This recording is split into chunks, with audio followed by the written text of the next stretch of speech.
नमस्कार मु दीपांजलि कहूँ आज आपण दही चिकेन केमी करी तैयारी देखी चलता केमी हम आम देखा। मु चिकेन 1.5 केजी नहीं पियाज काटिकी नहीं आलू काटिकी नहीं चीनी अल्प नहीं गुजराती आ तेजपत्र नहीं अदा रसुण पेस्ट 3 चामच नहीं आउ दही 100 ग्राम नहीं सोरष तेल जीरा लुण हलदी लंका गुंड डालचीनी पाउडर चिकेन मसला गरम मसला मुझे प्रथम मु चिकेन को भल भाव में गोले नहीं दही 100 ग्राम पकईदेवी आउ अदा रसुण पेस्ट लुण हलदी और लंका गुंड को पकई नहीं भल भाव में गोले नहीं चिकेन आमर गोले देला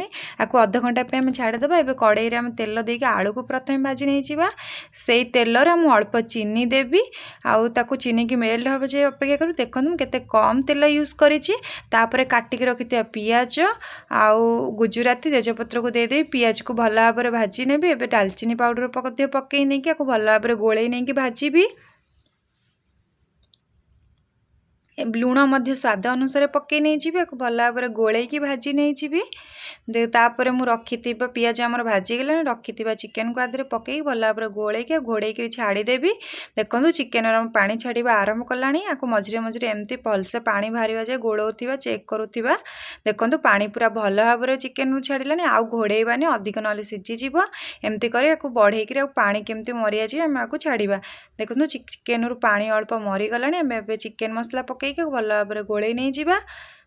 तापर आलू को मध्य पकईदेवा आलू आमर सीझीज आधे एमती धीरे आयथर सीधी आंच कमे देकी घोड़े धीरे धीरे आलू सीझ चिकेन भी सीझ आपको आम कषा एमती देखो मुझे जमा बिल्कुल पानी देनी एमती करके बारंबार आम आमको कषा। देखो आम चिकेन हो गला आम एथर गरम मसला मुझे पकई नहीं आपन को सर्व करके देखा। देखो आम गरमा गरम दही चिकेन आम रेडी हो एमती दही चिकेन निश्चय बनातु ट्राए करंतु तापर जानिबे। जदि मो रेसिपी आपण मानकु भल लागिला ताले मो चैनल को लाइक शेयर सब्सक्राइब कर दियंतु। नमस्कार रहिली।